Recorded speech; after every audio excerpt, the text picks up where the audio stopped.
كل شخص وله طبع، بس عاوز اقولك لو لقيت طبع السهولة في شخص اوعى تفرط فيه.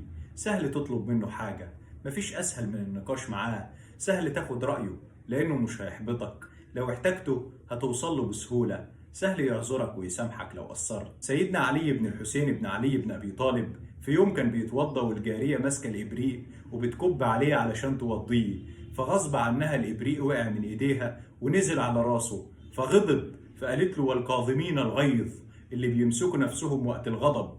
قال لها: كظمت غيظي. قالت له: والعافين عن الناس. قال لها: عفوت عنك، مش هسألك عن اللي عملتيه ده مرة تانية. قالت له: والله يحب المحسنين. قال لها: اذهبي فأنت حرة. أحاديث النبي صلى الله عليه وسلم كلها قيمة، لكن في حديث ما بيروحش أبدا عن بالي: حرم على النار كل هين لين سهل قريب من الناس. النار ما تاكلش السهل البسيط اللي مصالحته قريبة وعتابه زي النسمة. تلاقيه قاعد تشد كرسي وتجري تقعد جنبه. اجتماعي بعقل وحدودي باحترام. خصامه صمت وفرحته من فرحة اللي حواليه. خليك بسيط سهل وما تخوفش حد منك بجمودية قلبك وعينيك. وما تبنيش حواجز نفسية بينك وبين اللي حواليك، لأن الناس في الغياب أنواع. منهم اللي لو غاب نستريح منه، ومنهم اللي لو غاب ما نرتاحش إلا في حضوره.